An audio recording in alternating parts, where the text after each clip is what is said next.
IEBC's Acting Director of Research and Development, Dr. Kamindo, was put to task by the IEBC selection panel to explain her role in the failed transmission of presidential election results in 2017.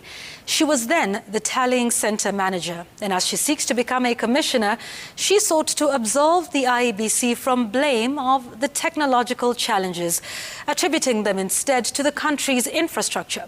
Two other candidates defended their credentials before the panel as they offered solutions to the perceived leadership challenges at the electoral body.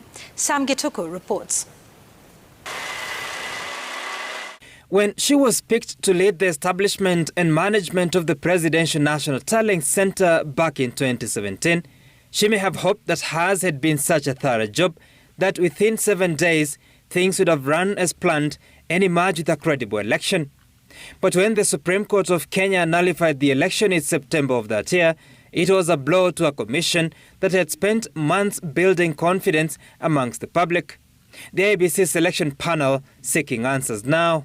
You are the head of the team on the tallying center at Bomas. Maybe you could share your experience with us at what could have gone wrong. Those areas which do not have a 3G network are not able to transmit, and what would appear as a failure of transmission is failure of infrastructure. Part of the reason the Supreme Court nullified the presidential election was the unexplained unverifiability of results when petitioners reported failure by IEBC to allow access to its election servers. Kamindo now says all challenges have been resolved at the level of IEBC. And while the requisite 3G connectivity may still not be universal to all polling stations, there is no guarantee that the hitches of 2017 won't be faced next year. The panel concerned why IEBC officials didn't take personal responsibility. By that I mean actually resigned. Now, we didn't see this happen, probably except in one case. What was your position? Technology fails, and that is a fact, and you have said there could be a hitch. And I think as a commissioner, what I would do is to communicate that to the members of the public. When I was growing up in the county of Murang'a.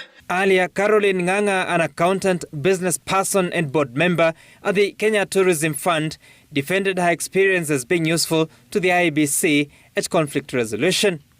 Ng'ang'a citing her youthfulness as an asset for the commission to communicate to the young voters. As a young commissioner, it would be my role to educate and to appraise my colleagues and the secretariat on what I think would be the most efficient way to communicate with the youth. If, for instance, you go to Twitter, there's a lot of humor, for example, and humorous tweets walk very fast.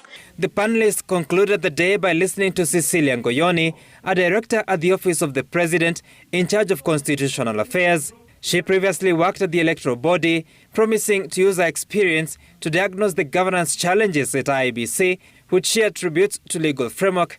For a body whose commissioners and secretariats serve on a full-term basis, Ngoyoni says it's a source of conflict as there are no clearly marked boundaries. The panelists perturbed why in her capacity as a constitutional advisor at the President's office, she hasn't sought to resolve the challenges. You're the Director of Constitutional and Legislative Affairs in the Executive Office of the President. Have you brought this attention to the powers be or to the legality? You are next to the AG there. The OP can suggest, IEBC can recommend, but what happens is that there's no finality to this process. I don't know if it's by design, and that these gaps need to be filled. I may not do it, I may not have done it before. Maybe when I'm at the helm of the commission, I can be able to propose much more better recommendations. The interviews resume Friday, where 3 applicants will be interviewed. After Friday, 27 applicants will be remaining in oral interviews set to conclude on the 22nd of July. Sam Gituku, Citizen TV, Nairobi.